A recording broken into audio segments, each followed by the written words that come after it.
It'd be great if it did. Seems All like right, ladies and gentlemen. Yeah, it's good so far.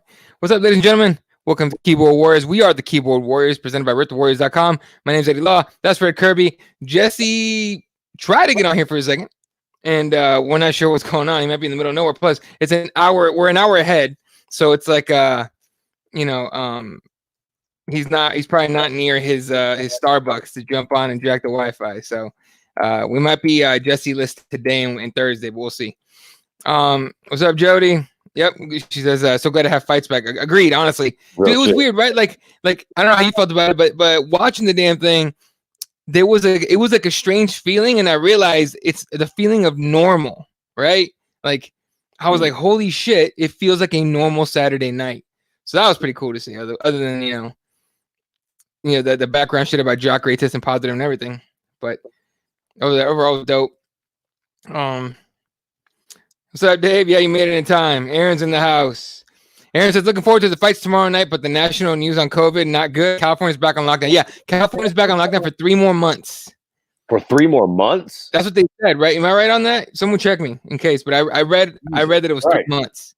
I'm hoping it's like, I'm assuming it was like more like 3 weeks, not 3 months. But yeah, what the fuck? One would imagine 3 months is a crazy fucking jump, unless something's going wild in California that I'm not hip to. But. I know they did. I did read somewhere they shut down all state colleges through fall semester.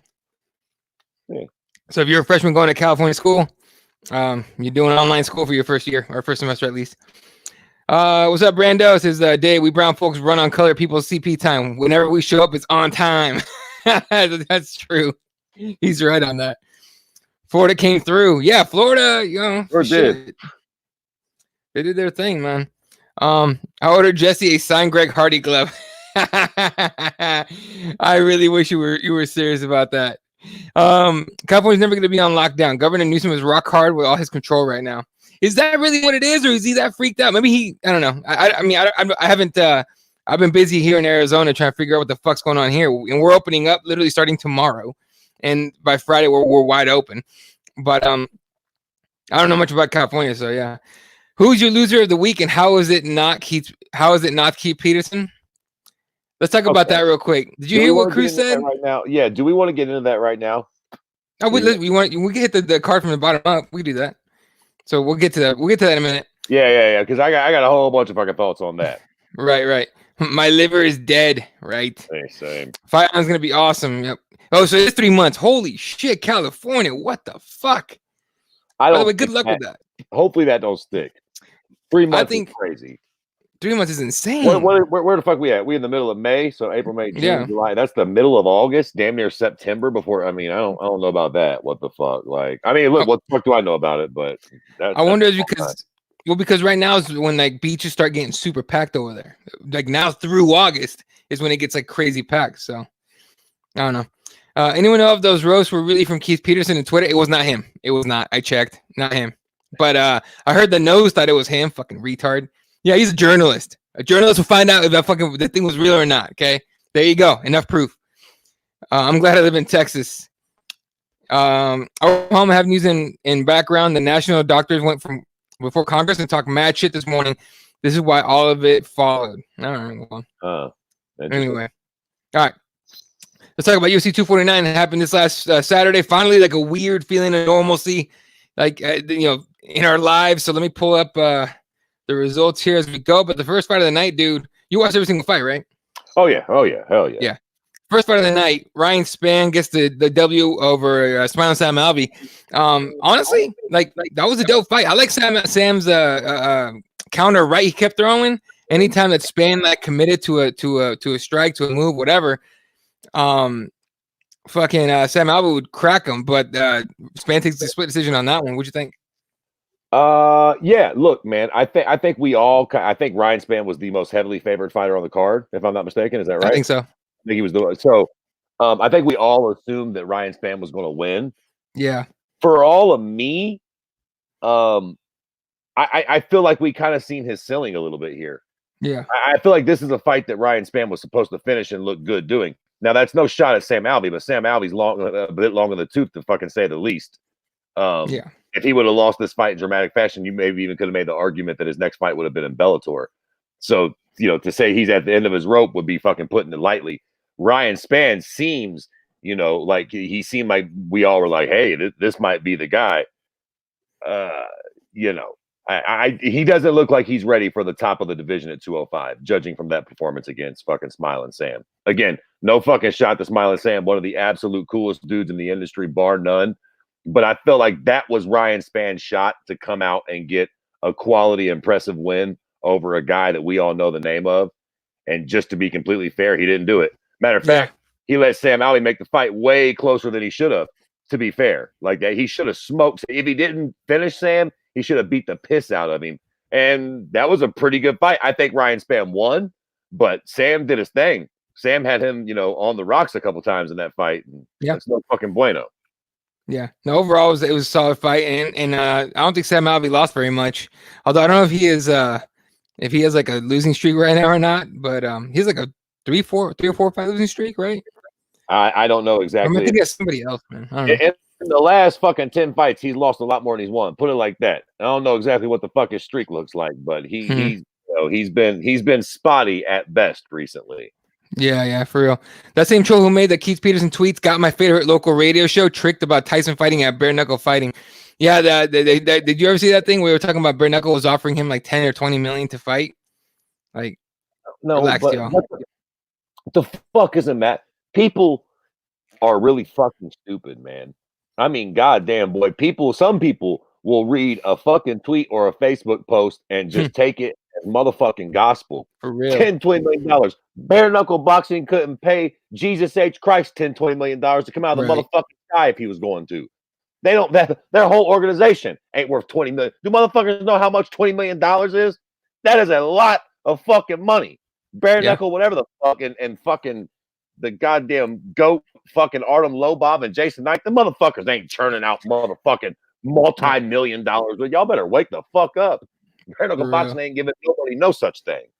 Right.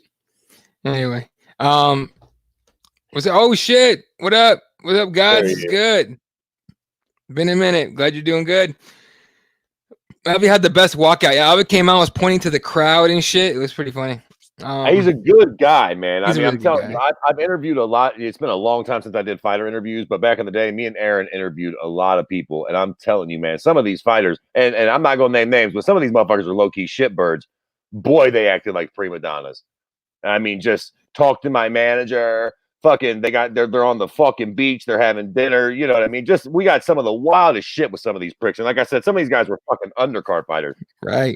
Sam was always super fucking cool. He was easy to get a hold of. He fucking did the proper thing. He showed was in a quiet room. Yeah, showed up on time. Wasn't fucking cunty about nothing. I mean, a real good guy, for real. Yeah.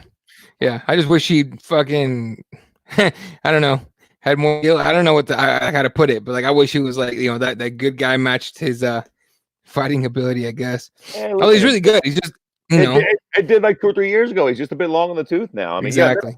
Smiling Sam's been around for a long fucking time, Jack. 100%. Albie had his mind on pizza. Yeah, he was talking about that. Albie walked out to James Brown, Black and Proud. Did he? I don't remember that. Listen, I don't know if he did, but if he did, that's amazing. There needs to be a lot more of a fuss made about that. Where are you fucking goddamn social justice warriors at now? How is that not cultural appropriation? Smiling Sam out there for Black and Brown? Did I fucking miss that? I don't know. I don't know if that's true. In my book, but fuck, I'm surprised Black Twitter didn't put him on the fucking stage. Real talk. Because I was doing the live tweets with K-Side Press. I mute the TV because I don't want to hear like the commentary. So the live go through. I watch the entire thing on mute with music on. But the next day I watch it. I rewatch it in the morning and with everything on. And it's like I didn't get to hear the music, so I don't know. Yeah, no. I'm thinking about that now. Say it loud. I'm Black and I'm Proud. No, he did not come out. There's no fucking way I would have missed that. Smiling Sam not come out to fucking Black and Brown. God says that people are really fucking stupid. Yeah, talking about the Keith Peterson thing. People believe my Justin Gaethje tweet the other day. What was it? Let's see. I don't know. You know the one fucking prick that like uses Ariel's like profile picture and he God. Boy, what you can do with a profile pic. Motherfuckers run with that like it's gospel. It's like, yo, check his fucking user handle and the amount of goddamn followers he has, for Christ's sake. It's not fucking the nose.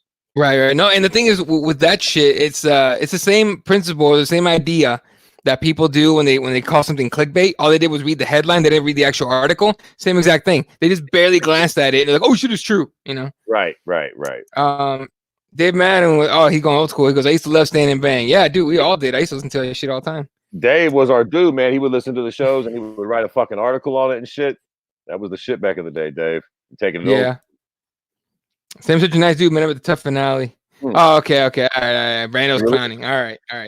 I was gonna say, I didn't hear it. I was tripping. I'm like, yo, if Smiling Sam did that, first off, he's a legend, but B, somebody is dragging him through the fucking coals on Twitter right now. Oh man. Oh Jesus. I want Walk Out Big Titty song. What's that song? Oh, you mean a Corey Anderson song?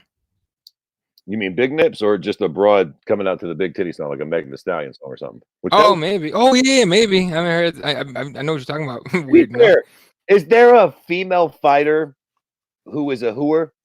No. Don't get cute with me. I'm saying though, if you've ever saw Sex in the City, is there a Samantha of the UFC? Oh yeah. I guess Felicia Herrig was kinda, and then I guess Beck Rawlings did the Beck Rawlings. She's already fucked off. There's no like kind of stars that are like open with their sexuality as a female. Not stars. That would be kind of cool. Can you imagine a female fighter talking about deep throating a snake or something, but still being a badass? I'd be a fucking fan. Fucking, I know she's not a big deal, a big name, but Angela Magana was kind of a whore. It's true, but she was a fucking twat though. She was annoying as fuck. My slaves and all this shit. Bitch, are you high as fuck? I could fuck you if we was in a bar together. You're a slave. You better wake up, girl.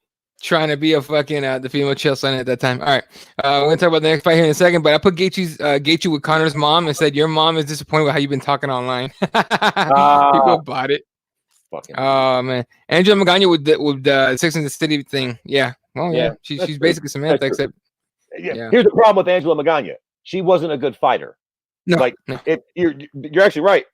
That is the right personality. She just wasn't ever good enough. Like if Ronda Rousey or Amanda Nunes was a fucking full out whore or open with their sexuality and using men like a succubus, listen, quite frankly, it wouldn't be the worst personality to run with. Yeah. Dude, look, Pearl Gonzalez. She's hot, but she's not a whore, is she? I mean, I haven't seen nothing of that yet. I mean, she's got a big butt, but yeah. Other than that, yeah, I haven't seen any of that. So, all right, what the hell? Ron's last video on Twitter, you can definitely watch without your pants. Oh no shit!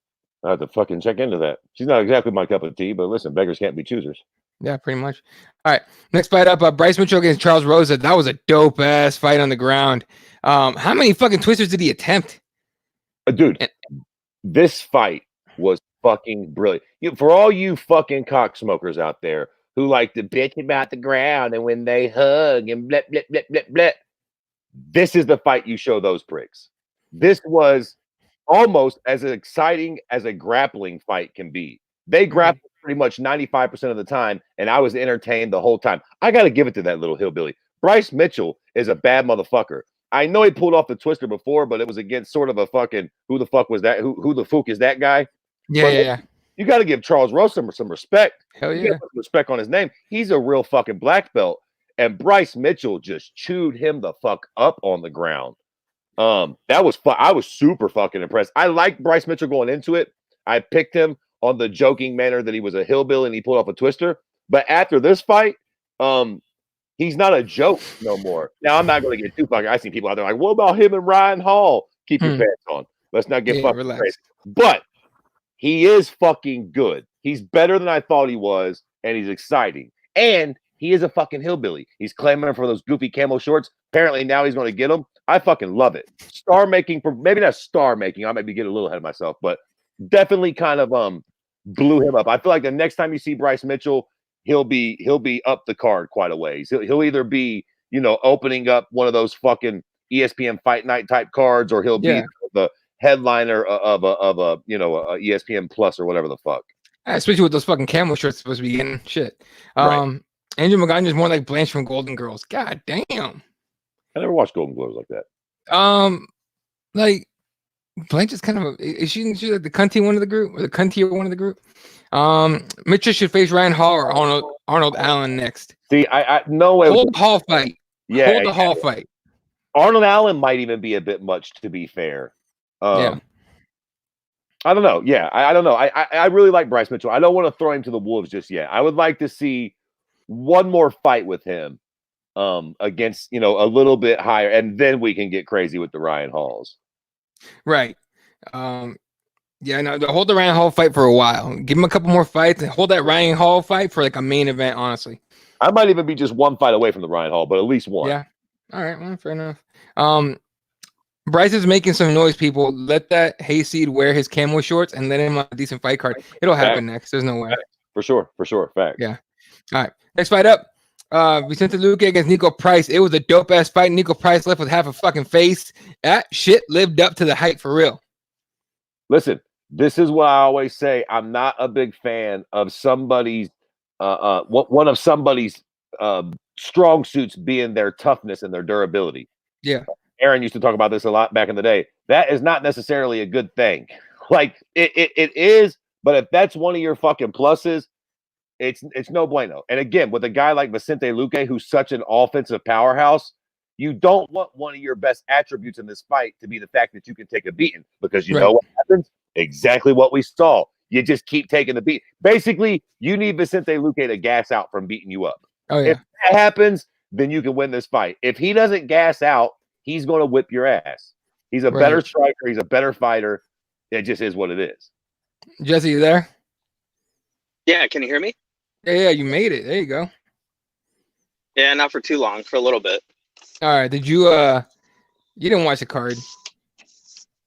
No, but I did see some highlights of the main event just because Eddie was losing his mind on Twitter in our DMs. Yeah. So I had to find some sort of way to see some of the highlights, and I saw that ESPN and then UFC put out a little bit of the highlights. And it looked one-sided. All right, we'll talk about it. You guys can tell me different. Listen, yeah, we'll talk about it in a few minutes. I was going to say, I don't know if we're fucking if the audience is looking for sushi rolling techniques tonight, Jesus, but I don't know what the fuck you're supposed to provide. I seen you with the fucking shrimp and the goddamn fucking cucumbers, you cute cocksucker. Hey, it was delicious. It was I'll delicious. bet it fucking was. I'll bet it was. All right. Hold up. I know Dave Madden put up the fucking scores. Where here you go. 30-25, 30-25, 30-24. Yeah. Domination for the Rosa Mitchell fight. All right.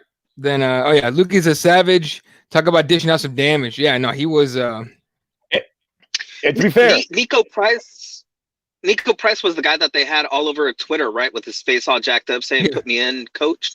Yeah. Okay. Yeah. Wow, he took a beating. I was going to say, to be fair, he took it. Nico Price, again, like I said, going into the fight, that was one of his fucking strong suits, was that he could take a fucking beating. But, you know, it is what it is. Yeah. Who should Luke fight next? Who you give him? Oh, God. Fuck. That's a good question, man. So he got the Wonder Boy fight. He got his opportunity. He came up short there. He gets the rebound with Nico Price, a tough guy who was surging. He has a great performance against him. I don't know. I smoke too much for this shit. Who's the top fucking who's 6 to 10 at 170? Right, he doesn't need a top 5 guy, but like where are we at from 6 to 10? So 6 to 10, we're talking Gilbert Burns, Damian Maia, Michael Chiesa, RDA, Nate Diaz. Michael Chiesa. Yeah. Michael Chiesa. I know Chiesa probably wants a higher ranked opponent than that. But that's the fight that jumps right on my fucking dick is Michael Chiesa. I'll be down with that fight. Yeah. Were you saying something, Jesse? No, I was just agreeing with Fred. I think the Chiesa fight sounds good. All right. He's late because of the mercury poisoning Fred wished on him. Yeah. And God's thinking the same thing. RD or Chiesa. I like Chiesa fight for sure. Yeah. For sure, yeah. All right, next fight up, we got Carlos Parza against Michelle Watterson. Who did you have winning that, Fred? You know, listen, I'm gonna be honest with you, and I'm a disgusting pig, but I had me winning because I looked at those fucking asses jiggling the whole time. The only good thing about this fight was the what are we doing over there, Jesse? Are you sabotaging me talking about these broads and their fucking tits? Listen, this fucking fight sucked. It was the worst fight on the card. Sorry, Jesse, I have to mute it because it's echoing like a motherfucker. Yeah, dude, I had Michelle winning just because I'm a Michelle Watterson fan, but the scoring was weird on that one too. You know what I mean? Yeah, but listen, this is one of those fights. Look, I agree, and I have Michelle Watterson on my cards, and I think she's hotter. So Yep. I was rooting for her. So it was but at the end of the day, if I'm keeping it a bean, she didn't really do enough either. No. It was kind of a lackluster fight, man. Like the fight wasn't. Listen, by far the worst fight on the card. Feminists suck my dick. It ain't got nothing to do with them being broads. This was the worst fight. Is that up for debate? Anybody in the comments said like this was the worst fight on the card? No, Easily. it is what it is. Easily. There's no way.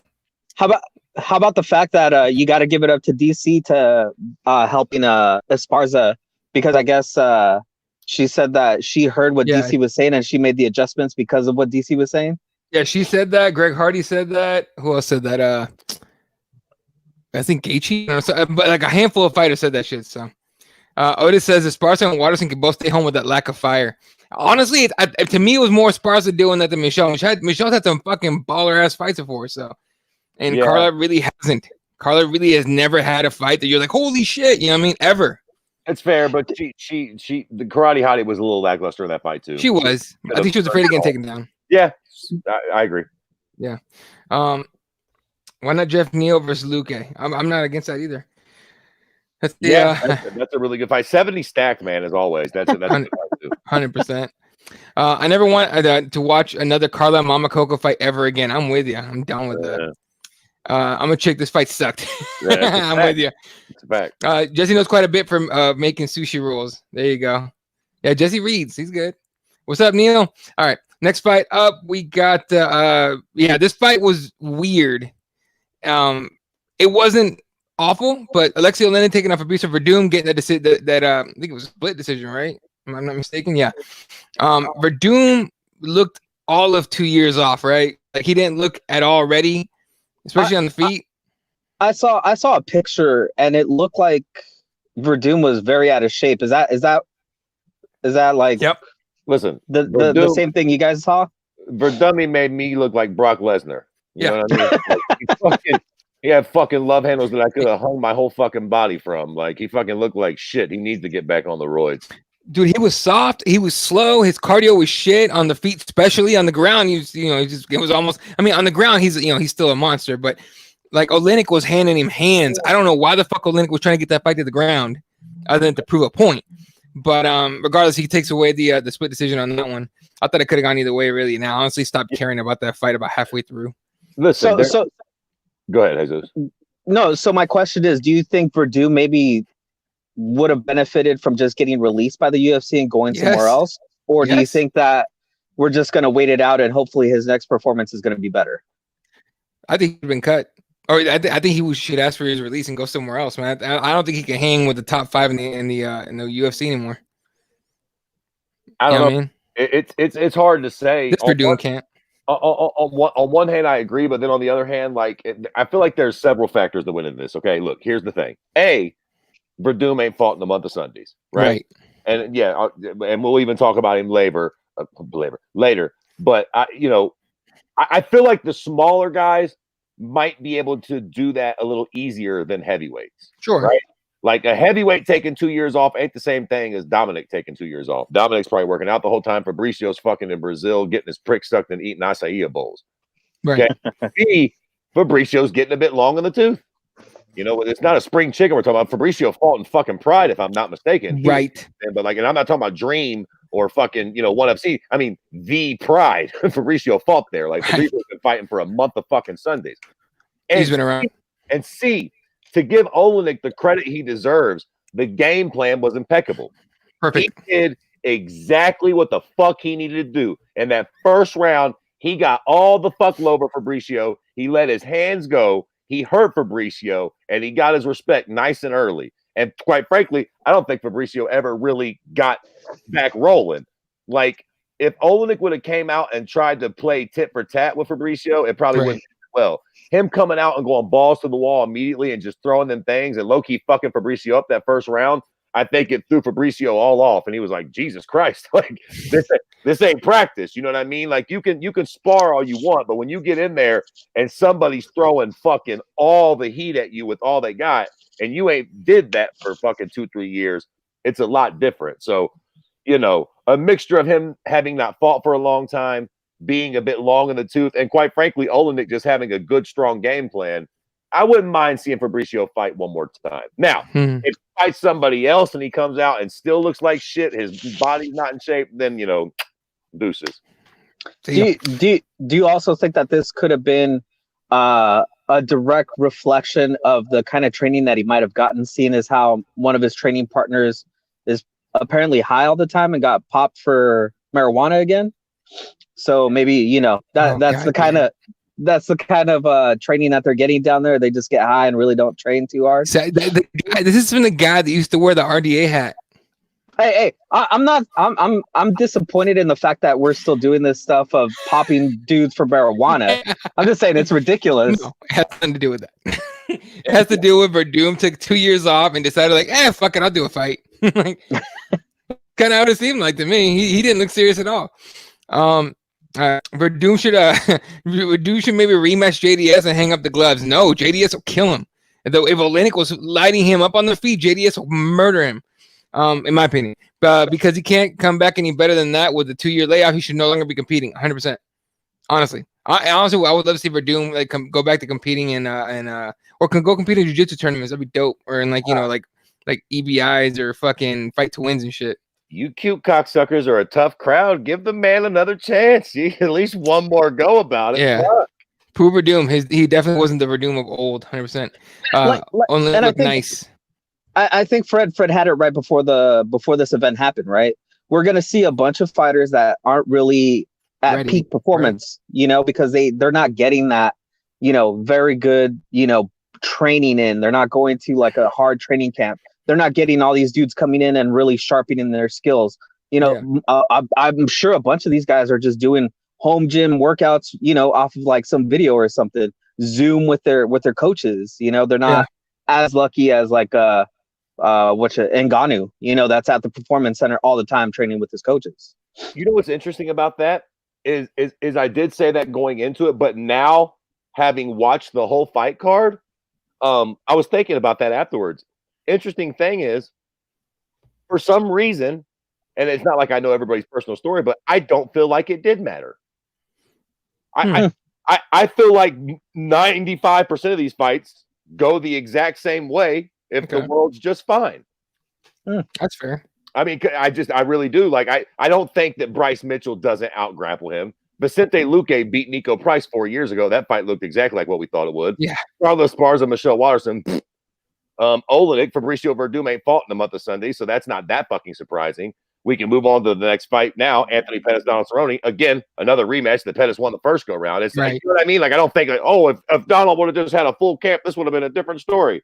I don't know, man. Everybody the fights were good. I thought maybe people would like suck and look really weird and off and gas, but to be fair, they didn't. The fights were fantastic. Yeah. Well, then they go get Boris to blade from snatch. He wouldn't go away. Poor Verdum, my ass. He's not getting better. Well, what do you think about the fact that maybe not? You're right, Fred. You said you threw out the number like 95% of these fights go about the same. Do you think that the fighters that aren't wholly in it, like we'll point out Verdum, a guy that's taken 2 years off and probably did just get off the couch and go, yeah, I'll take this fight. I'll make some money. Probably his heart's not in it. And this is the performance we get from him. Maybe next time, and he'll probably use that excuse, right? Oh, I couldn't get to a good training camp, blah, blah, blah. I feel like the fighters that are looking for the excuse of why they didn't train and they didn't perform will find that excuse. I guess for me, I just feel like the Verdum fight's a good fight because that's really the only fight that I was terribly surprised about. Everybody else looked about how I thought they would look, right? Like nobody except for Fabricio after the fight, I was like, wow, they look kind of shitty. Like I thought they would do a lot better. It wasn't that Nico Price looked bad. It's that Vicente looked good. It wasn't that Charles Rosa did bad. It was just that Bryce Mitchell was all fucking over him. So it was like, I was expecting maybe somebody to just look really shitty. They kind of did. Like again, we're talking. Let's move on to the Anthony Pettis Donald Cerrone fight. Fuck, that was a close fight. It was close. Cerrone looked bad. He did a fuckload better in this fight than he did the first one. So like it, I don't feel like anybody looked a lot worse than they would have. Like I feel like if this fight was happening, in a normal world, it looks about, listen, Anthony Pettis is a better goddamn fighter than Donald Cerrone. Like right. Donald might beat him once in a while. If they fought, 10 times, Donald might win once or twice. But generally speaking, Anthony Pettis is going to win that fight. But do you also kind of feel like this is the Cerrone that's kind of on that Dan Hill scale now at this point? Like we all know that he's not going to show up to the big events, and now it seems more like he's losing fights that he shouldn't lose. Like you're saying it's a close fight, but still, like I feel like Cerrone is just like he's just going to be cashing in these checks. He's talking about, well, I'll fight next week too. I'll fight on the next card and the next card. Like that doesn't sound like the Cerrone we had before his kid was born, saying that he wanted to leave a legacy and he wanted to be a champion. Now we're back to the Cerrone that's like, well, I got to pay for, the new jet ski that I want to buy, or, the new thing that I want to buy for Danger and my next kid, or whatever. Here's the problem with that, though. Anthony Pettis is old, too.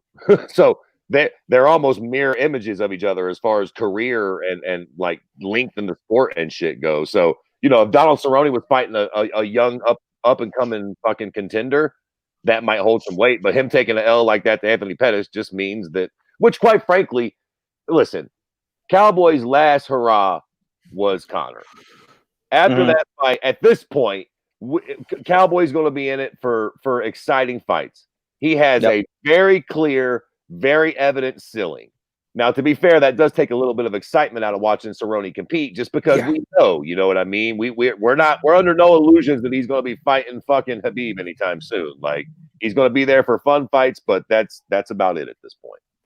But I think some of his fights where there's like no stakes involved is where like the pressure was off of him and he did better, and maybe now we'll get a little bit of extra performances out of him that'll, be exciting. I just hope that people don't push him to be like, oh, you could be a champion, when he like, he knocks some dude out with a head kick that's impressive, or he does what he did to Rick Story, and then people start pushing him again to trying to be a champion. I think just keep him in those, like, what is it, like the curtain jerkers for the pay-per-view against some guy, and that's going to be exciting. So everybody gets excited for these pay-per-views. Listen, hindsight's 20/20, but have you heard from old Rick Story lately? Yeah, I think he's a mall security guard or something like that, right? Yeah, damn, man, you could have made something else up. Exactly. You could have made. Hey, you could have made. He went to be a cop. He wants to be a fighter. You went mall cop. He's fucking. He's guarding the Dairy Queen in Iowa. You know what I mean? Disrespect. Like, fell off, Jack. The disrespect on Rick's Story, Jesse. What the fuck?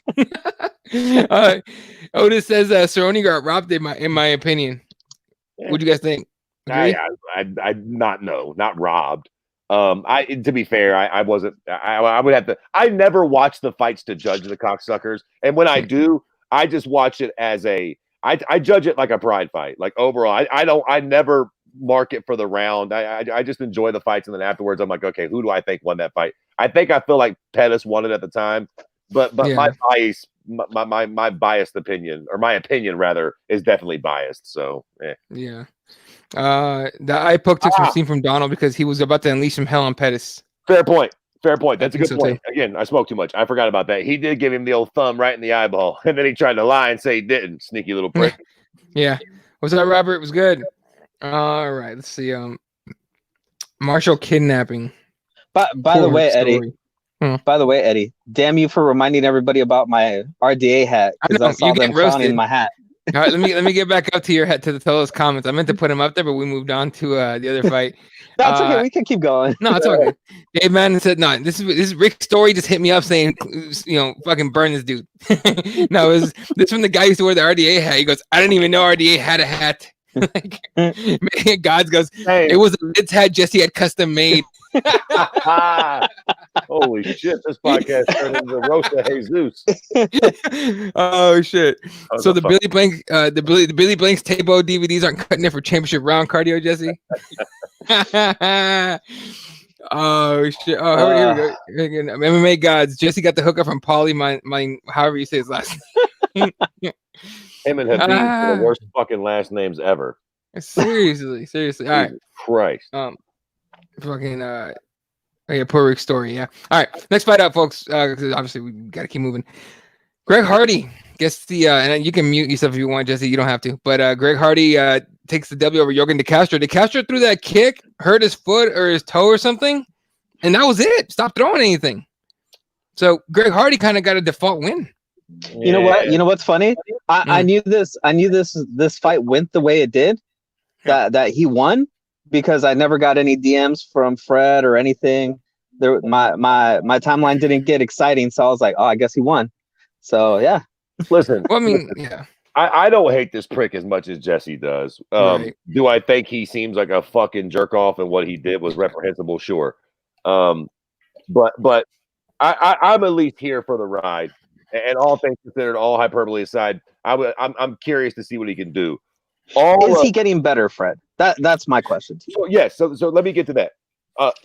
No, like that's the problem. For all of me, look, he looked pretty good against Volkov because he didn't get smashed, and you know it is what it is.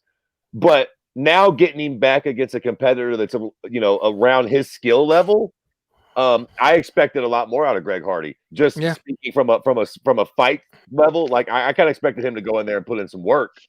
Truth be told, if he couldn't get the job done against fucking Yorgan De Castro, again, all due respect to him, bro, you're a heavyweight. You don't want no motherfucking Derek Lewis smoke. Like, and listen, I don't give a shit what happened with Volkov.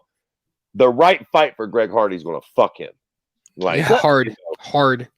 Let me ask you this though. Okay, so from what I remember, how Greg Hardy, his performances were at the beginning was he was a destroyer, right? He would come out, just throw, hillbilly haymakers to try and knock out his opponent. Would most of the time would knock him out, and then move on, right? Yeah. So is he getting better in the sense that he's not throwing these hillbilly haymakers and he's actually throwing some sort of technique, or is it just that he's not able to knock out the dude and then he just gasses out and then just kind of becomes one of those heavyweight fights at elevation where they kind of just move around a little bit, tag each other, and then that's it? Both. That and that's the problem. He technically is getting better. He's not as wild with his striking, but the problem is he's not as effective either. He's also not starching fools out. I think, honestly, the way Olenek came in against Fabricio Verdum is probably the way that Greg Hardy should come at everybody. Like, some guys aren't meant to be Wonder Boy.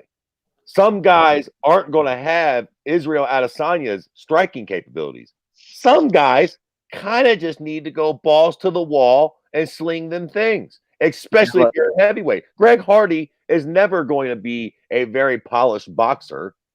He's bulky. He used to play football. He's not. What is he going to fucking come in and start tap dancing Ali? No. So I think he is doing that. He is getting better at striking, but I honestly feel like it's a worse strategy. It doesn't suit him well. He's not good enough to fight in that capacity. Some guys just got to be a Tank Abbott.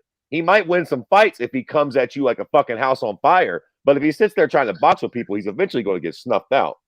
So would your advice be to be like a Ngannou then? Yes, absolutely. Go for it. Go for it. Yeah. If you gas out, fuck it. Lose the fight in the second or third round, but pour fucking hell on him in the first. Fuck it. Yeah. The thing with Greg Hardy though is they gave him a legit kickboxer, right, in De Castro, and Otis made a good point. De Castro had the fight in the bag until the foot injury. Those leg kicks he was landing was slowing down Hardy, 100%. Even after he fucked his foot up, Hardy didn't do anything special. You know what I'm saying? He didn't do nothing. So I don't like Dave says. Greg Hardy beat a statue. And he didn't really beat him. So it's like Greg Hardy, like once dude fucked his foot up, Greg Hardy should have been able to put the fucking work to him. And the fact that he won I shit on the broads earlier. A real close runner up for worst fight pretty of the close night runner up was these two bricks. What the fuck? Like every other fight on this card was dynamite for the most part, and we can debate what was the best fight or what have you. But the two fights that sucked the most were for sure fucking the broads and these two heavyweight and bricks. This one. Oh, for sure. So this wasn't a fucking main card too. What's up? So let me ask you this: are you expected to see Greg Hardy move up on the cards yet again? Because it seems like they keep trying to move him up, trying to position him into that co-main event spot. And then this performance, from what you're saying, is not as impressive, or probably not what anybody would want him to do. So do you think that for his next fight, if they put him up higher on the card, that's going to be a problem? Depends on what kind of card it is. Yep. If it's a pay-per-view, I don't think so. I think he's on the prelims at best on a pay-per-view card. If it's a fucking shitbird ass fuck, whatever card and bumfucked Egypt, he might be able to slide his funny ass into a co-main slot. But then again, fucking I could damn near get a co-main event slot on some of these fucking cards. So I mean, you know what I mean? Like it wouldn't. But like a good card with other names on it, I think he's on the prelims at this point. It just wasn't. Listen, at the end of the day, the reason that he was even here because he got a couple of those knockout finishes in the beginning. Dana White, y'all can think what y'all want to about DW and them. They don't really give a fuck one way or the other, for better or for worse. They're not there to be like if Greg Hardy can't produce the knockouts and people like me are just kind of like meh, the organization will treat him as such. They won't keep trying to yam somebody down your throat if they're having boring fights. Right. Yeah. So, like, he needs to fucking do something in his next fight, make it exciting. Exactly, but they need to give him someone that's wanted to be the right dance partner for him to look good. If they give him anybody, if they move him up in the card somehow for whatever reason, give him a main fucking event fight, it's gonna be against someone legit. He's gonna get fucked up. All right. Robert says, wait a second. Jesus said he will not be watching cards with Greg Hardy. He didn't. No, he did. He's just piecing it together here. Right. No DQ, not controversy, just a regular decision. Weird. Yeah, I mean, nothing really crazy happened. He's not an exciting fighter. Like I said, he needs to have the right dance partner to be exciting. But he was right. He needs the right dance partner, aka somebody that's not that fucking good. When he fights somebody that knows how to fight, he either doesn't look impressive or he loses. Right. All right, next fight up, we had Calvin Kattar against Jeremy Stephens. Kattar lands a fucking awesome fucking elbow that puts Stephens right on his ass. Another one on the ground, and that was all she wrote. Calvin Kattar's just been waiting. It's almost like we've been waiting for him to get fucking his due, right? His right due. And like this is the right name to get a W over. This fight kind of in a weird way reminded me of the Ryan Spann Sam Alvey fight. Yeah. Because it's kind of like that fight where it's like, all right, we know Calvin Kattar's kind of that guy. He might be very good. We just don't know where he stands yet. So boom, give him Jeremy Stephens. That's a bad motherfucker. That's a tested grizzly veteran. The difference is Ryan Spann failed the test, whereas Calvin Kattar passed with flying colors. Amazing. He did what we needed Ryan Spann to do. Get that finish, get that win, and look good doing it. Fucking Calvin Kattar looked goddamn amazing. And you know what I liked about this fight is he didn't get that finish early. He had to take some punches from Jeremy Stephens before he got it. What was it? The second round? It looks like it's a second round. Yeah. Middle of the second round. Yeah. Right. And they stood and banged the whole time. So that means for about 7.5 minutes, he jumped in the pocket and played with fire, striking with Jeremy Stephens. Not only did he live to tell the tale, but in one of those exchanges, he dropped Jeremy and got the finish. Hey, listen. You can beat Jeremy Stephens. That's fine. But when you beat him how Calvin Kattar beat him, that's a bad motherfucker. When you go into Jeremy Stephens' wheelhouse and you stand and bang with him and you get the better of that, hey, that's a real bad motherfucker right there, Jack. And not only did he get the better of it, but in a beautiful way. Fucking threw a step-in elbow that landed right in Jeremy's fucking chin. And then he fucking hit him with an elbow that opened him up like fucking Marvin Eastman. I mean, he had a fucking whole pussy right here, Jack. It was a big fucking gash. That was bad, man. Calvin Kattar's making some noise. He should face Yair or Ortega next. I'm down with the Yair fight for Kattar. Ortega's got a matchup, right? No, but they're talking about him fighting Zombie. Totally. Yeah. I mean, in the street, maybe, right? Zombie runs into him in the street, I'll do something. But, I like that. I almost don't like it because I'm such a massive Yair fan, and fuck, Calvin Kattar's a bad motherfucker. But yeah, that's a good fight. It's a good fight. Yeah, good for Kattar because most of these dudes who miss weight win, right? Yeah. And Jeremy Stephens did miss weight by 5 pounds. To be fair, again, I gave him a little bit of leeway on that just because of the pandemic. I mean, fuckers miss weight all the time with no pandemic, so Yeah, I'm probably not being too terribly fair, but like, you know, and but you know what's interesting? One guy missed weight on that card, and I think somebody missed weight today. Correct? Oh, I don't even know. What was his name? I forgot the weigh-ins were today. Fuck, somebody missed by like a pound or two. I'm not sure. Yeah, it's interesting, right? Because it's not like it's a lot. I mean, I think we all expected a lot of these fighters to miss weight by a lot, and it seems like, you know, just they've been these little these little casualties are coming up, but not what everybody would have expected. I mean, it's like we had more fighters missing weight on cards where everything was normal. I mean, hell, Right. only one guy missed on this card, and then now one on this one. That ain't bad. Shit. Yeah, Roberson missed weight against he's supposed to be fighting Vittori. The Italian dude that was pissy about the last card getting canceled. Let's see. Cater is a stud. The majority picked Stevens. I did too. I think I did too. I don't remember.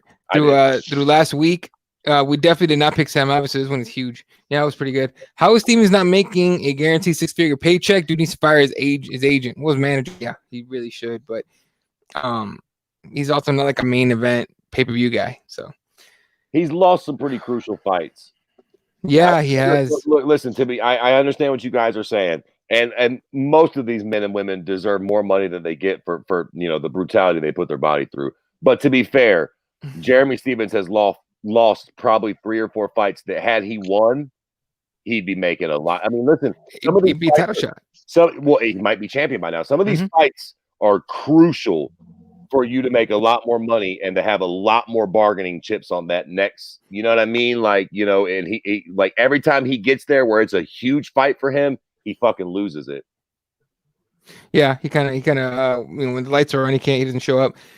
Jesus, Francis will reproduce his knockout against Rosenstruck if he fought Verdum. Yeah, that's a pretty good point. Okay, probably maybe. I think DC has a much better shot. All right, and then the next fight up for him is Ngannou against Biggie Boy. That was a crazy fight, and people were coming out on Twitter right away because I was doing the live tweeting at K-Side, and people were K-Side Press, and people were replying with like, "Oh, you know, technique, he just went all crazy."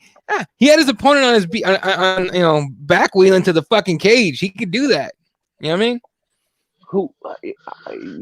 Who gives a fuck? Crazy knockout though. Deontay Wilder run those fucking looping punches all the way to a goddamn fucking like, who gives a fuck, man? I don't. Yeah. Okay, cool. Kudos to you. So the fuck what? He's knocking it until somebody can stop it. I don't give a shit how sloppy it is. Right. There's like Ngannou, aka Thanos, talk about the destroyer of men. God damn those savage knockout. To be fair, Ngannou's very beatable. He's looked very good recently, but these are also people that have chose to fight him where he wants to fight. Make no mistake about it. If they do Ngannou versus DC, you can bet your firstborn child that DC probably wins that fight. I love Ngannou, and we all know what sort of power he has, and I guess he might knock DC out. Anything's possible. Stipe just did it, but Ngannou can be beat. We have to calm down just a little bit here. Need I remind you all the Derek Lewis fight? Right.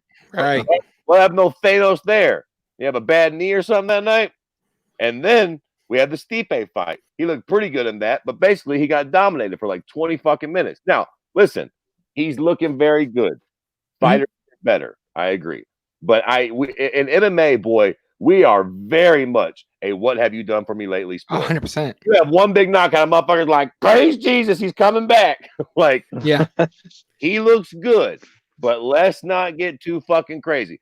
Keep in mind, Jairzinho Rosenstruck's biggest win to date was 132-year-old fucking Alistair Overeem, who, quite frankly, he won the fight in the last 3 seconds of a fight he was losing. Right. Said very old Overeem. So that's a good point. Congratulations to Francis. He looks fantastic, but I'm not, let's all be cool with the uncrowned champ shit. I want to see a little more. And yeah, exactly. It's heavyweight. What are you gonna do? Like, I don't think DC wants anything to do with Francis. I pity his next opponent. I think DC would love that fight because he has that wrestling. I honestly don't think. As long as DC can avoid that first couple swings, he'll get that fight to the ground quick. And need everybody forget that DC already fought a very, very heavy striker in Anthony Johnson, a guy that would knock out dudes and change their lives as well. Like he had very heavy hands, and he also landed on DC, but DC was able to very, very well defend himself, and took that fight to the ground and did work. So I mean, and I agree with Fred, and finally Fred is starting to say what I've been saying for a long time. It's great that Francis is knocking these dudes out, but I saw somebody, I think it was Brett Okamoto, posted that his last few opponents each have lasted less than a minute. So his last few opponents, like total, is less than like 2 minutes. I think like 5 opponents or something like that. Yeah, it's something ridiculous. And so it's like, yeah, that's great. He's getting these crazy knockouts really, really quickly, but we're not learning enough, and he's not gaining that experience like when he went up against Stipe in that first championship fight, right? Like it looked like he was so lost and he couldn't really change what he was trying to do. And once he couldn't knock out Stipe and he couldn't land that heavy punch, like he just had nothing from him. At the same time, I know we don't learn that much about him, but there's also not enough tape on him for people to plan on him, right? Other than the Stipe fight and the Derek Lewis fight, which honestly throw that away because they were staring at each other. So I mean, he could do something. And that's the thing. You're right, but it's also like we need to see somebody like Fred said initially. Somebody has to not fight Francis standing up. They have to try to take him down. They have to grind him, and we have to see how he deals with that. If he's able to get back up, if he's able to defend takedowns, all that stuff, just to like really prove that he has improved and he's not just a one-trick pony. Bring that fucking tweet back up that was just up there. I got you. What was it? Now listen, I'm going to assume by your name and your slightly broken English here that English probably isn't your first language. But no, Francis would most certainly not be beating DC and Stipe at no same time. Listen, he fought Stipe one-on-one and he got his ass whipped. Yep. That wasn't back in 92. That was like 2.5 years ago. Now, I think Francis has gotten better, but to the point that he would be beating 2 of anybody's, let's not get crazy now. Yeah. All right. Let me catch up to the comments here. Do you remember when Ngannou submitted Hamilton with that Kimura? Yes. I had forgot about that, but yes. Also, again, Anthony Hamilton's a fucking R&B singer, not a fighter. So you know what I mean. When your weapon is a nuclear bomb, you don't always need the 25 minutes. Same point Fred made earlier with Greg Hardy. It's a good point. Yeah, listen. Francis is always going to have that. He's got the great equalizer, right?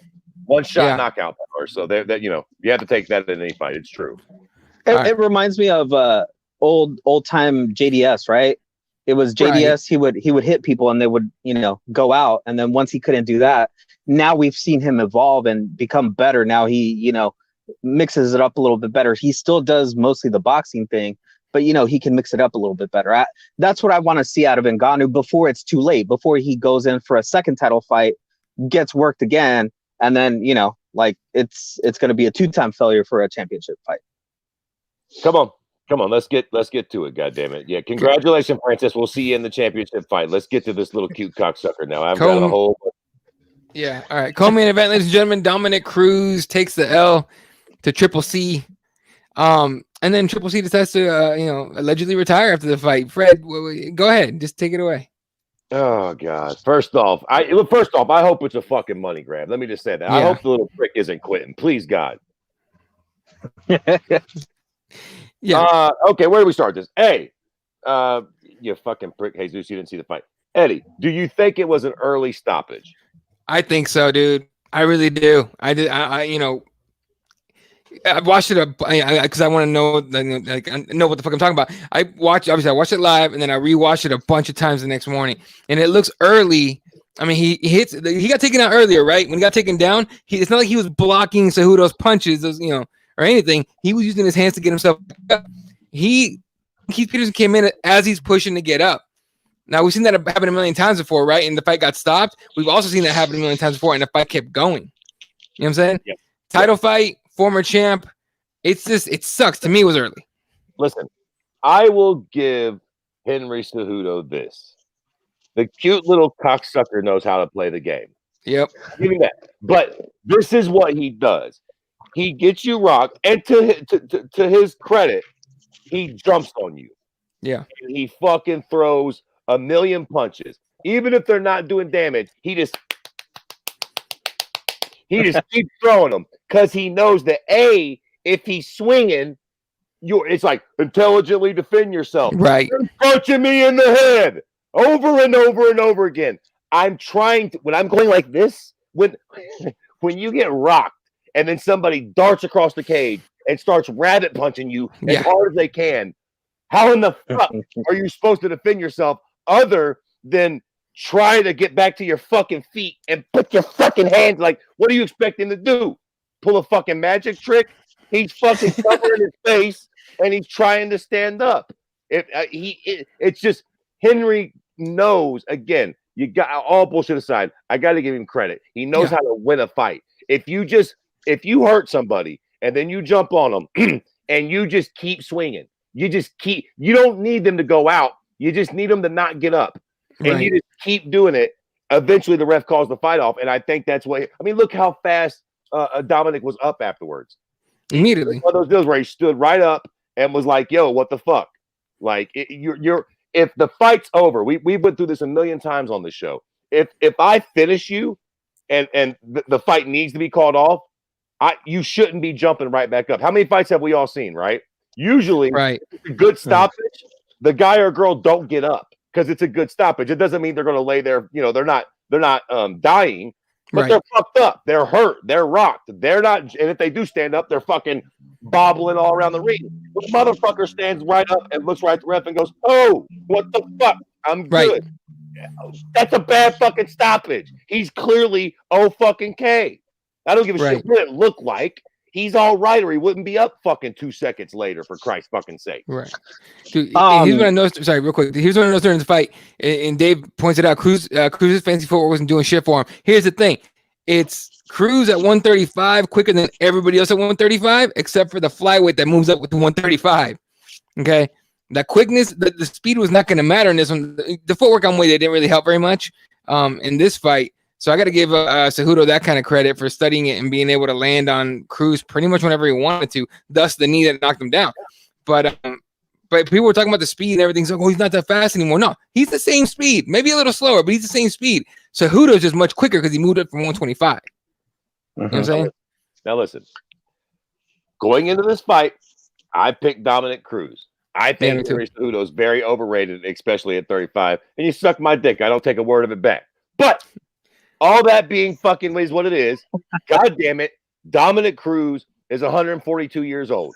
Yeah. He's fucking the $8 million man. He's got bad knees, bad feet, bad elbows, bad hands. He's broke everything. He's fucking Evel Knievel. He's broke every bone in his body 32 times. It's, you know, so I tell you what, if Henry does retire, he can kiss every bit of my ass on fucking claiming to be the GOAT at any sort of lightweight. But I'm not claiming him shit. Here's the deal, right?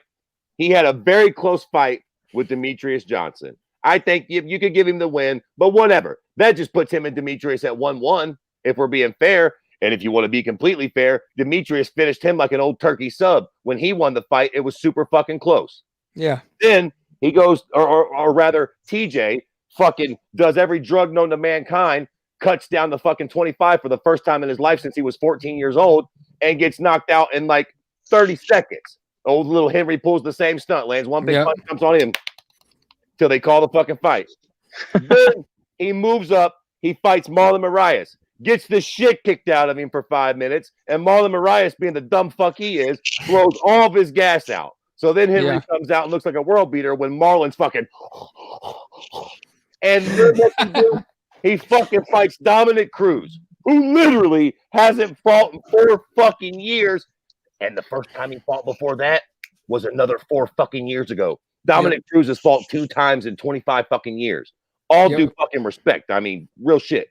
So, fuck you. Like, you better fucking beat Peter Yan. You better beat fucking Aljamain Sterling. You better fucking beat Corey fucking Sandhagen. You better beat one of these fucking cocksuckers who's around your age, who is a tough guy, or you get no fucking credit from me, Henry.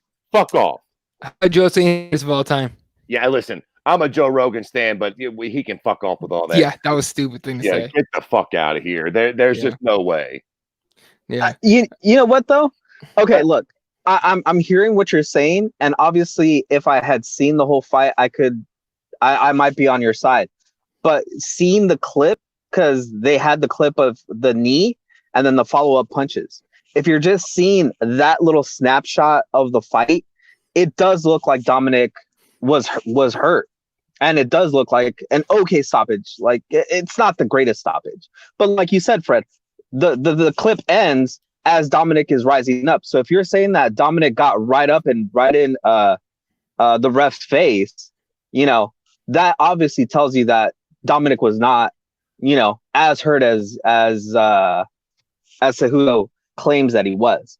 But here's the thing, though: if Cejudo thinks that he's going to get a $2 million purse for his next fight, that's never going to happen, man. So it's either we're never going to see Cejudo in the octagon again, or he's going to have to compromise on that price, because $2 million for that guy, that's not happening. He's coming back. I'm not even worried about it. He's either going to come back here, or he'll ask for get his release somehow and go to 1 or some shit like that. He better wake up with that price tag. Like he better wake up.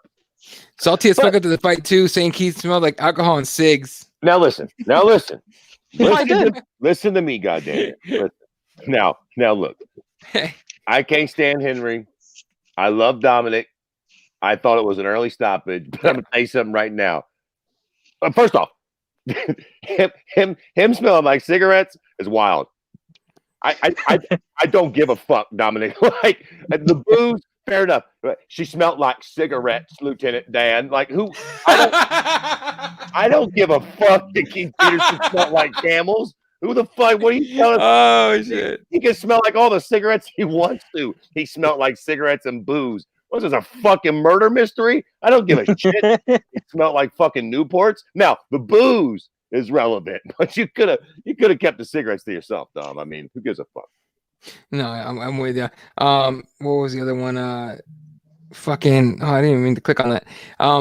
No, like when I saw that shit, it was like, you know, they were like, you know, he said that shit, right? He's like, oh, he smells like cigarettes and alcohol. I'm like, dude, we're in the middle of a pandemic and he gotta work. He's stressed the fuck out. Let the man have a drink and a cigarette. Fuck.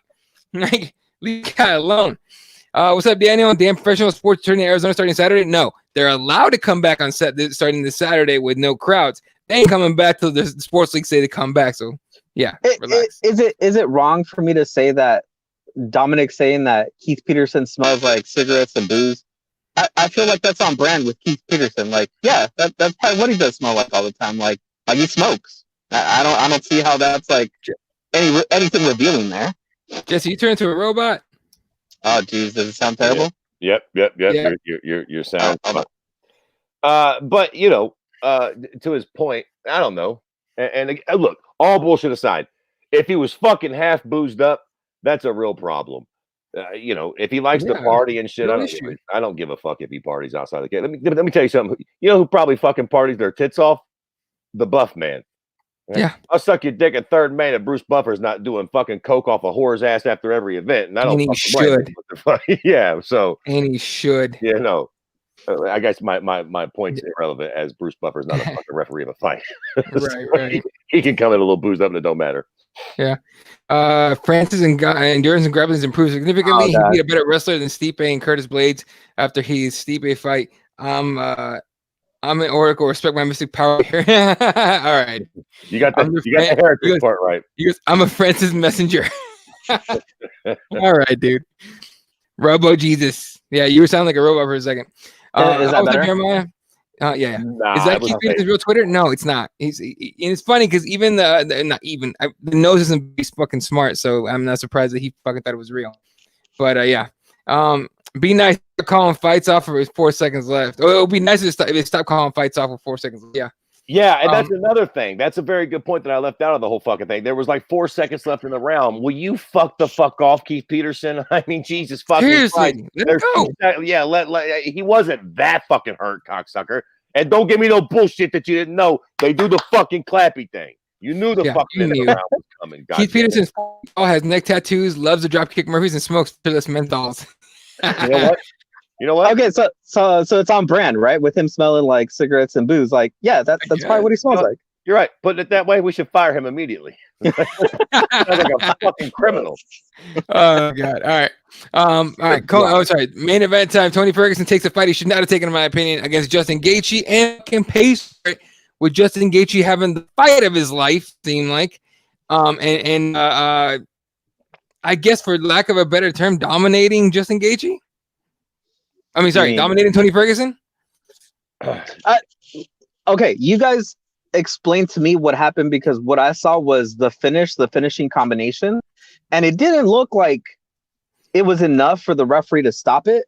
But after the fact, I saw the pictures of what Tony Ferguson looked like. Yeah. But still, like, it seemed like there was not like unless it was like a 5-round prolonged beating of that way, I didn't see why Tony Ferguson was just like done and they stopped the fight. So you got to give me some context here. It was. That's what it was. It was that little combination you seen was pretty much what the whole fight looked like. At the end of the first or second, I think the end of the second round, Tony landed an uppercut and dropped Justin Gaethje. Maybe even at the end of the first round. But that was pretty much it. That was a highlight. For Tony Ferguson. That was his one really good shot. After that, Justin Gaethje just controlled the fight. Listen, I thought this fight would look like this. I just thought that Justin Gaethje would gas, and in rounds 4 and 5, Tony Ferguson would turn it on. That's the only part that just never happened. I thought that Justin Gaethje would probably land on Tony. I thought that he might even be the more polished and better striker, and he was. I just thought that listen, Justin Gaethje's got 2 losses. He lost to Alvarez and Poirier. Basically the same way. Rounds, did he get finished in the 4th round of both fights, maybe? 4th or 5th round? I think so. Something like that. So in the late rounds. I thought that this was going to be just like that. I thought the first 3 rounds, Justin would land his shots. Tony land a few. Probably Tony would be a little more worse for the wear. And then in rounds 4 and 5, Tony would pick up the speed and he would get the finish. The fucking news flash for me, Justin never lost an inch. Rounds 4 and 5 came and Justin just kept doing the same fucking thing, Jack. So Justin was incredibly patient for one of the few times we've ever seen him be that patient. They both started like level up here, energy level like right even, and then slowly like Tony was dropping off, and just stayed up, right? Because he was super patient. Even the times where he hurt Tony, he wasn't swarming on him or anything. He would pick his shots and everything. And at the very end, when you were talking about like what you saw as far as the fight getting stopped, like fucking Tony took a lot of shots, and he took this one last shot right to the temple, and he shakes his head like this, and Herb Dean immediately goes, "Oh shit," and goes to save him. Right, I saw that he like took a shot, and I didn't know if maybe because now I know that he had a broken or fractured orbital. Yeah. So I don't know if maybe that was a shot that just like blinded his eye, probably because I believe that like when that whole bone gets crushed, like you kind of lose vision in your eye. Closes, so it's probably what might have happened there. But like I think Joe Rogan today on his show with Michael Yo, if you haven't listened to it, it's a pretty interesting podcast. But he was saying how Justin Gaethje followed the game plan, and that initially he was starting to gas out. And then that Trevor Whitman was the one that basically told him, like, you got to put less pop on your punches and like just chill out and it'll come. And that after that he just kind of followed the game plan. I don't remember if it was between the 3rd and 4th or the 4th and 5th. People in the comment section, let me know if you remember. But in between the rounds, I think before the last round, he goes up to Justin and be like, "Hey, calm the shit down. All right, we had 2 fights in a row or whatever, 2 fights where we lost in these rounds because you got too cute with this shit, right? Right. It took too much energy." And Justin's like, I know.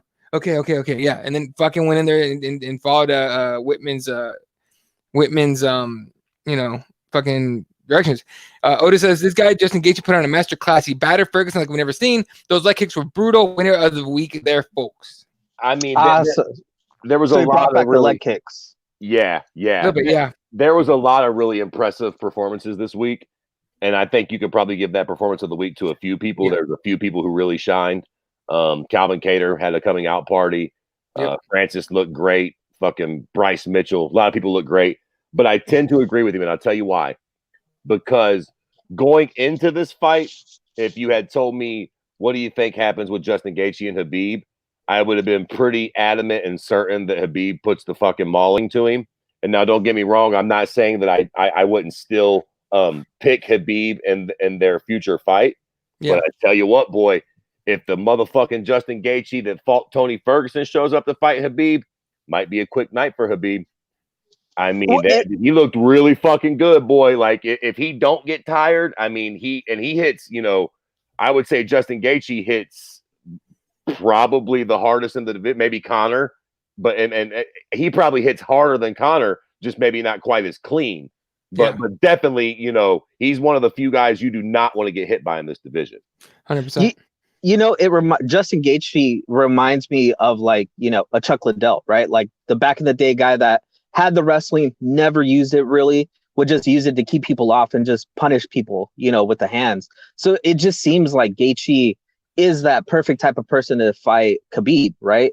And, I guess a lot of people are saying that it sucks because Ferguson basically was training for a grappler and all this stuff and, had to change up his tactics, 3-4 weeks, ago. But like, honestly, even if Ferguson completely prepared for Justin Gaethje, like the fact that Tony Ferguson has a lot of holes in his striking game where he gets hit a lot and he's hittable doesn't make me like confident that Tony Ferguson could come back and take this W. It just seems like he's bound to get hit and he's bound to get hurt and eventually he's gonna take another L that way. It just seems like because we talked about it before with the Lando Venata fight. He got caught and like it was just so surprising that a guy caught him that way. Right. Bring up that tweet that you just had up. Which one? About Tony's coaches being worthless. Whoa, let me find not his coaches, I'm sorry, but his corner rather. Shit, where'd I put it? Here it is. Listen, I love Eddie Bravo, right? Dude, oh my God. Guy. But let's be honest, that's a very good point. Eddie Bravo was the one guy in the ring with him. First off, why the fuck is he here? Right. I mean, he's your grappling coach. You guys did zero grappling. There was one point where Eddie Bravo goes, "Whoa, you're pretty cut up, man."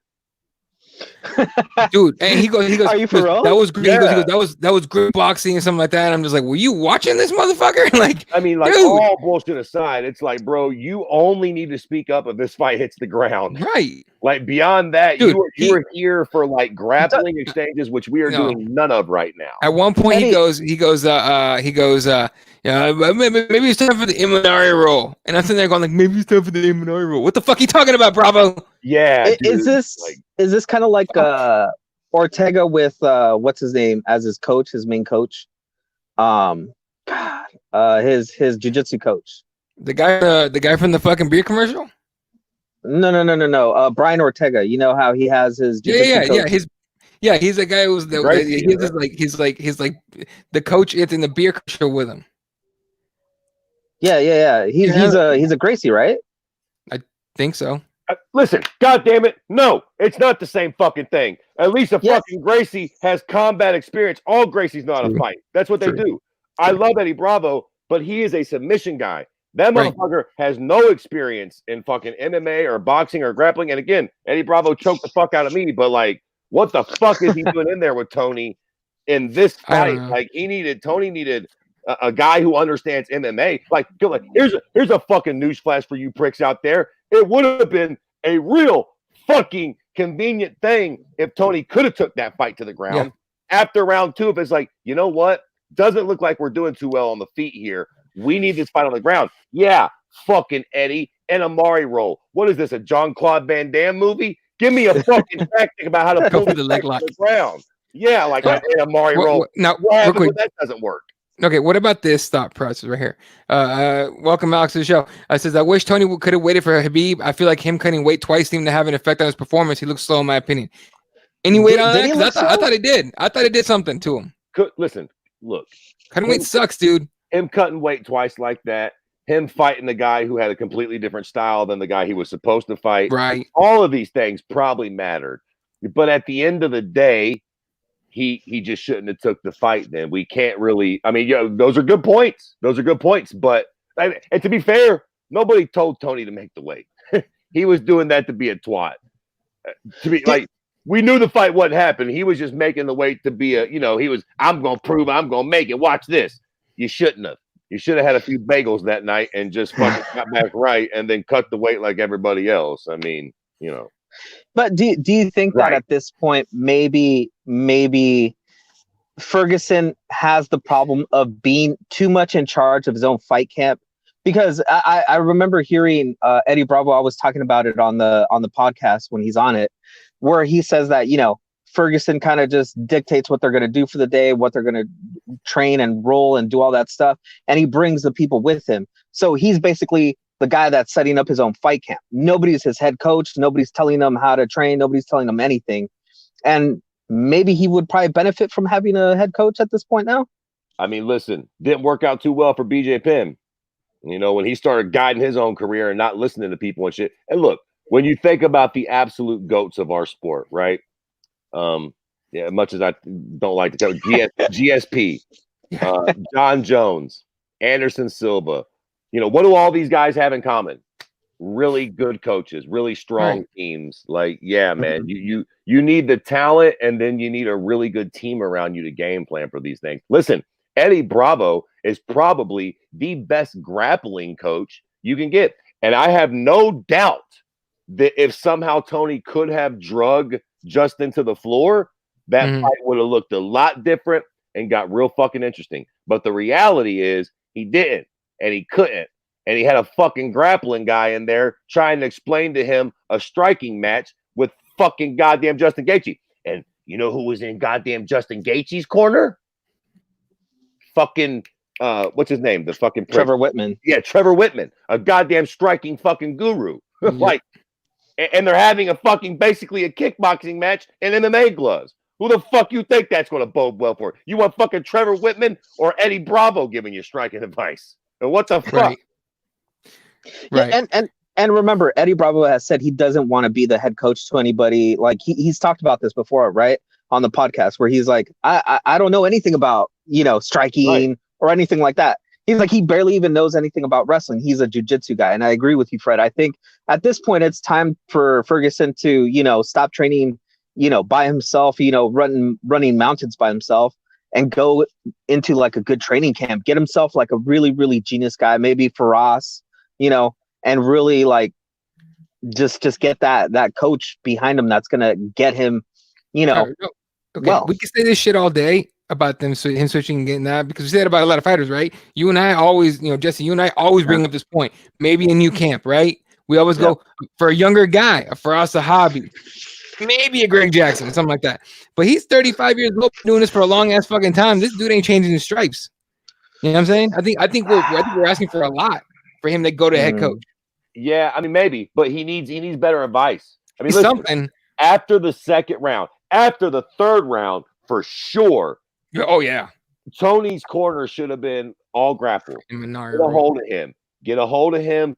Push him against the cage. Close the distance. Do not keep fighting this guy at range. I mean, goddamn, I'm a fucking stoner shitbird ass fuck loser, and even I can see that. Don't keep boxing with this guy. I don't give a shit if you got a fucking try and fucking Inamari roll after you try a single leg and a double leg and a motherfucking backwards flip fucking oil check twist. Like, try every fucking, you know, Tony wrestled too, right? Yeah. The dude knows how to wrestle. Justin may very well be a better wrestler or whatever, or have equal wrestling, but goddamn, I don't remember Tony shooting on one double leg. Not one single, not one double. I mean, he didn't shoot at all. Buddy, fucking at least try. You're not boxed up. Was there clinching? Did they get close to each other to clinch? No, nothing. Like Tony just played the distance and fought. No, pretty much. No. Yeah, like they didn't. He stayed at Gaethje range the whole time. Gaethje range the whole time. That's what I'm saying. Like after the third round, you know, your corner needs to be, you know, pleading with you to change the range of this fight. Like you say, Jesus, if you couldn't get the takedown, fair enough. Pull this prick close to you. Start kneeing him in the belly. Stop fucking boxing with him. He's tearing your face apart. Seriously. That's weird, because don't you think that if this whole tactic of like, well, we're gonna fight a grappler, don't you think his wrestling should have been on point then at this, and he would have more implemented like a heavier wrestling game plan against Justin Gaethje? Like, like hearing you guys say that he didn't even attempt to like, grapple with the guy, didn't even try to clinch with him, didn't even try to get close, and he stayed at range. That makes it even weirder, because if he was going to fight a wrestler, you would be counter wrestling and you would have your wrestling on point. Like, what the hell? Yeah. I don't know, man. I don't know. All right. The MMA guy says Diego's coach would be a good fit for that. Yeah, he would actually. Him and Eddie Bravo would have been real fun in the corner. They've been talking about fucking UFOs. Both of them, and they're free in between rounds. Like, all right, corners in, and then be like, they're still talking over here. Like, where the fuck's my stool? Yeah. Trevor Whitman was a boss in Justin's corner. This is what I was talking about. Hey, you're getting too loose. What happened when you got loose? You got knocked the fuck out twice. That's 100% true.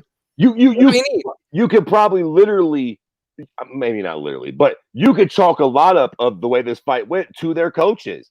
Like, Justin got really good advice to lay off the gas in the 4th and 5th round, and Tony got really bad advice to just keep doing what he was doing, to shoot for an Inamani roll. What the fuck? Like, the advice was really good in one corner, really bad in the other, man. Yeah, eventually meet someone more bad than you, and I think that's what happened here. We met the real boogeyman. Yeah, there you go. All right, let's talk about this week's card, because we're starting to run out of time here. This week's card from Jacksonville, obviously everything. Oh no, fuck you, shirt. I'm not telling you where I am. From Jacksonville, Florida, obviously for the next 2 cards as well. Main event: Anthony Smith versus Teixeira. Battle of the 2 guys that have lost to Jones. So that you can take that for whatever it's worth. Co-main event: Baron Rothwell against OSP. Timeout. OSP's heavyweight. Yeah, listen. Yeah, fucking world's all tipsy, Tommy. What are you gonna do? I weird to me too, but I'm here for it. That's not okay. Whatever. Listen, man. OSP wanted to eat those extra tacos and pizza. Come on, he didn't want to cut that weight. He's gonna Von Flue. I don't know who to pick on that one. Alex Hernandez against Drew Dope is gonna be a dope fight. Ray Borg against Ricky Simon. Ray Borg making weight today. Good on you, sir. Taking on Ricky Simon. That's gonna be a good firefight right there. Carl Robertson misses weight against Marvin Vettori. Vettori been pissed for a while because of the whole last event getting canceled. Andre Arlovsky or Lisa Skeleton getting brought out to take on Philippe Lins.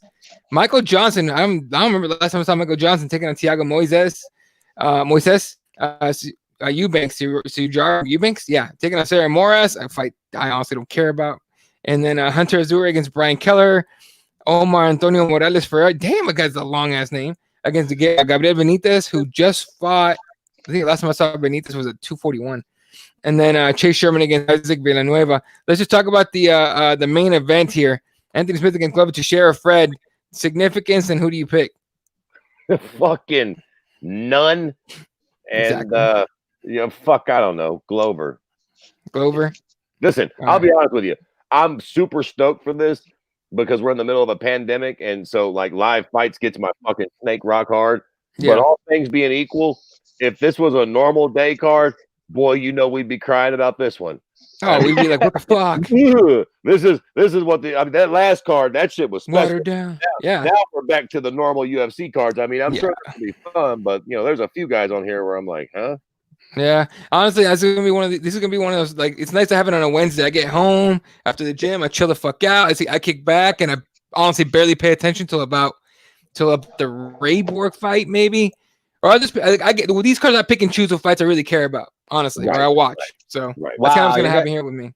You're gonna skip the Marvin Vettori fight. Wait, is that fight still on? Because I know that they said that they weren't sure. Oh, Vettori was all pissed. If Vettori didn't take this fight, even if Robertson missed weight, I would be fucking tweeting him, calling him a bitch. He's the one that like lost his fucking mind to everybody else. Right? Like, he was one of those assholes that was blaming the MMA media for the last card getting canceled. For 249 in Cali getting canceled. He was one of those assholes. I was like, fucking MMA media, they're fucking got it canceled. They don't have that much power. Otherwise, this one would have been canceled too. What the fuck? Wait. Did you watch the Brendan and Joe Rogan podcast? No. Okay, why did you even bother asking? You said Brendan first. Here's why. Rogan said that the media called whatchamacallit, the state basically, and that's what got the event canceled here in California. That they ratted out the UFC saying that they were holding an event, blah blah blah. And that Dana White has names of the people that did this. Yeah. Thoughts? So, like, again, all these people think that the MMA media has any kind of fucking pull. No, Newsom wanted to cancel that shit because he's Newsom. Point. You want the example? You want the whole point right here? He just fucking shut y'all down for another 3 months. Okay, yeah, till that wasn't end of July or something like that. Had nothing to do with MMA media. Dana White might as well just wipe his ass with that paper with the names on it. Okay, Newsom just wanted to do some shit, and he wanted to swing his dick around. He's like, "Hey, what's up, bitch?" Boom. No, you're not coming here. You know by the way, that's Eddie, all that was. That's 100% all that was.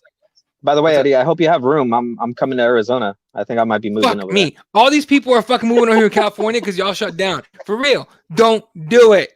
Okay, I had enough traffic, mind you. If enough people left and the whole thing chilled out, I could move back. I could move back to California. I lived there when I was a little kid. I could move back to California, live near the beach for cheaper. Hey, go ahead. No, I'm just kidding. Everybody comes to Arizona and Eddie goes back to Cali. I'd be gone so quick if I found a good spot. Like, you kidding me? Get to live near the beach again? That'd be dope.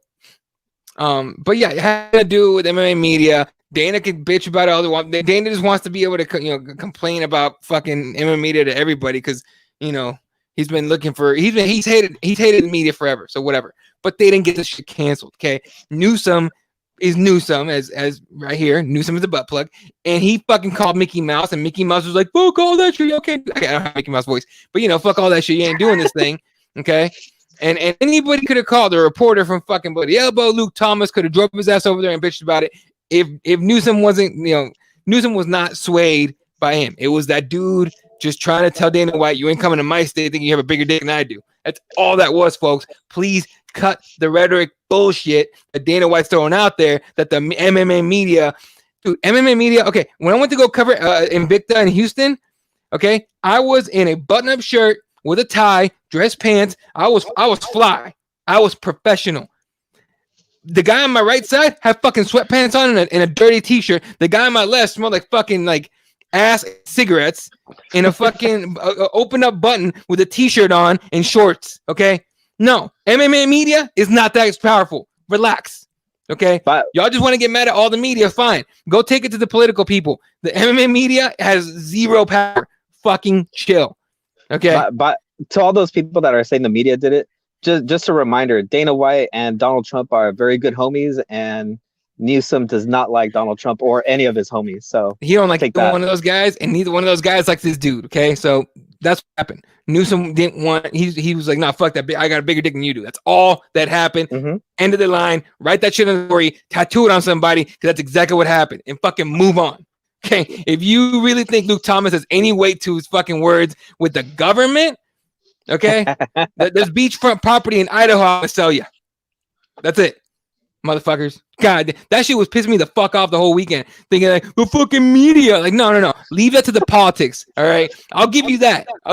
Media and politics, I'll give you that.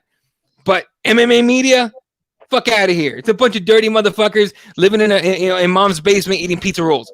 Relax. Okay. Yeah. All right. And the nose being a cunt. That's all it is. California's bougie asses are trying to take over Colorado, not Arizona. Watch out. Oh, dude. It's gonna be fun. Avocado toast fucking everywhere around here in a month. I'm telling you. California's gonna be like South Park episode of the Living Homeless. Yeah. Dude, you have no idea. It's terrible out here with that. I fucking bet, dude. I hate it. Oh, hate shit. It. Yeah. How funny was it to see Trent? Oh, fuck this guy. Fuck Trent. Okay. Tweet something about getting laid off from one of his freelance. Oh no, Trent. Fuck off, dude. Hunt. Like nobody look. Trent is one of those dudes that's like, I'm gonna be a professional cunt and get paid for it. Okay. If anyone knows Jason Whitlock, same bullshit. Except Jason Whitlock plays the anti-black basically role about why being a black dude. Trent Razorman plays the anti-MMA guy. Why writing about MMA? Right. That's all it is. Okay. It's what it is. Those guys are just they do it on purpose, folks. They fucking light you guys up, and that's how they get their hits and their views and their likes, and that's how they win. That's how they win. That's all it is. Okay. If you guys want guys like Trent to go away, like Snowden to go away, like even let's go even higher than that. Screaming A. Smith and Skip Bayless. Well, we have these Skip Bayless MMA here, but the actual Skip Bayless. Okay. If you want those guys to go away, stop getting mad about what they say. And I promise you that shit will go away so quick. Okay, that's it. Leave pizza rolls out of this. I'm sorry, dude. Maybe taquitos from fucking Costco. I don't know. All right. Anything else you guys want to talk about before we get out of here? God, that shit lit me up. I had a long ass day, and I've been working since fucking like 3 a.m. and I'm exhausted. And as soon as that shit came up, I was like, motherfuckers. and you know what it is to everybody out there? It's like Eddie actually went to school for this stuff. He actually did. I was a journalist for a long time. So Eddie knows what it actually takes to actually do the job, do the work, do the investigation, and actually be a professional about it. What most of the guys that are cage side, like at these little, like, you know, mom and pop shops like Combates, Invicta, you know, any of those places, those guys ain't journalists. They think they are, but like Eddie says, a lot of them, they just show up in sweatpants with their little badge, thinking that they can talk to anybody, you know, and it sucks because then, you know, anybody else that wants to be associated with them, you know, gets lumped into that group of these guys that stink, that smell, that don't do anything, don't do their research, don't do proper, you know, anything. Yeah, no, here's the thing, and because MMA is so young still, relatively compared to all the other sports. Try and get a guy to go to fucking cover the NBA, go cover the who's the smallest, crappiest market team right now? Not even smallest. Let's go New York Knicks. Okay, no, not even. That's like number one media market in the world.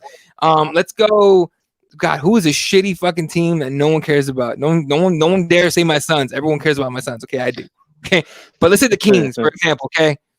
I'm sorry, I know I don't even know if Dave Madden's still here, but let's say the Kings, okay? They're not letting a guy in sweatpants cover the fucking Kings. That's not happening, yo.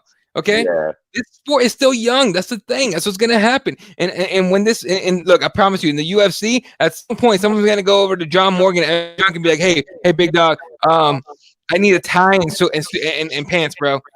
All right, like I get it. You're a big boy. You want your little blue shirt, like the same fucking blue shirt fucking event. Now that I think about it, and your little khaki shorts, fine. That's right now. No more of that shit. Okay. And there's a lot of things we could talk about, but fuck all that bullshit. Anyway, all right. I'm telling you, dude, I get lit up about. Somebody took offense to the Combate comment there, but look, listen. When I started covering the Combate events, everybody was that way: sweatpants, jeans. Like just raggedy. I would come with a full suit, tie, everything, and everybody at Combates, Campbell, you know, everybody would notice me and they knew me. Why? Because I stood out from everybody else. Because I actually looked like I was supposed to be there in the media. Now everybody else started started dressing up when they started going to different events. I saw people trying to squeeze into, you know, a shirt and a tie. You know, just so little effort, guys. Nice. Oh. Listen, yeah. So all the rest of the motherfuckers there hate y'all, right? Yeah. They see Jesus come in and they're like, this fucking guy here. And no, dude, I promise you, you get shunned if you show up like that a little bit. Everybody's the same way. They're probably like, what are you fucking doing? What are you fucking here for your high school prom? You're making us all fucking look bad. You'll fucking take your suit off, you jerk. Yeah. Hey, Costco taquitos. I'm sorry, dude. Okay, I like Costco taquitos. I was gonna say I know nuggets, but those are actually my favorite Costco like item ever. You know what I'm saying, though. Anyway, all right. Anything else you guys want to hit? Oh, I appreciate that, Brandon. I appreciate it, man. Anything else you guys want to cover before we get out of here? No, that's it. We had one show or we got this show, and then we'll be back on Thursday, folks. Because obviously we have the event tomorrow night, so we moved this one to today because obviously I don't think y'all want to be like tomorrow, bitches. Plus we're watching. There's no Greg Hardy in this card, so Jesse's gonna watch, right? Jesse? I'm not. I'm at work. You're working. God damn, bro. All right, whatever. We'll be watching. So yeah. It's on ESPN though, so I think I can catch the replay, right? Yeah. You can ESPN+. I mean, you got a fucking smartphone, don't you, Jesus? Jesus Christ, you work like a slave. You should be able to watch it on your fucking phone. Probably. Yeah. All right, folks. Shout out to everyone that tuned in. I appreciate it, man. Madden. Oh, dude, my bad, Chris. My bad, dog. You came in late. Head kick. Obviously, Dave Madden. If you guys don't know Dave Madden, he has a at MMA Storytime. He does shows all the time too. Go ahead and follow on YouTube, on Twitter, all that. Robert, thanks for hanging out. Sean Tracy, my brother Brando, Aaron and Dallas talking about the Dallas Mavericks. The Dallas Mavericks are good, okay? They have a good fucking team. You guys lucked out that we didn't take fucking Luka, okay? Lipido, like I know you go by a different name on fucking. I want to say it's Unknown or Unbroken? Unbroken MMA, I want to say. Let me know if I'm right or wrong. And then Paladin was here. Jody, thanks for hanging out. Otis, as always, appreciate you, man. MMA Gods, good to see you back, dude. You were gone for a while. I actually hit up MMA Gods on Twitter, just like, hey, man, you okay? Because I hadn't seen him in a minute. So I thought it was cool. Alex Morris, welcome to the show. I saw you subscribe. I really appreciate it. I'm looking forward to shooting the shit with you in future shows. Neil, the security, appreciate you hanging out. Had a lot of fucking people on today, man. Appreciate the hell out of all you guys. Tyler George, Mazdak was here for a while. Our brother Jeremiah was here. Fucking everyone tuned in. There's a lot more people. Real quick, Rodriguez is here. What's up? Hopefully, I keep talking about it, but later on in the year, hopefully we'll make our way to Vegas. And usually I get places that have a kitchen, so I'll cook anything you guys want that you've seen me cook. I'll cook that stuff for you guys. So, hopefully we can mosey on down to Vegas sometime this year, and we can do that. Hey, man, as long as everyone stays safe, everyone stays clean. Hey, for real, y'all stay safe and clean. They're opening this thing back up. Who the fuck knows? Hey, hopefully everything's great, and we just been over. We overblew this whole thing. We've been over careful, or whatever the right phrase for that is. But we've been way too careful. That's fine. Okay, just stay clean. Good night, everybody. Appreciate you guys. Enjoy the events tomorrow night. We'll be back on Thursday night. Shout out to RepTheWarriors.com and SpicyPros.com. I will get the winners on Thursday. I will announce the winners of the contests last weekend. Good night. Good night, Wilshire.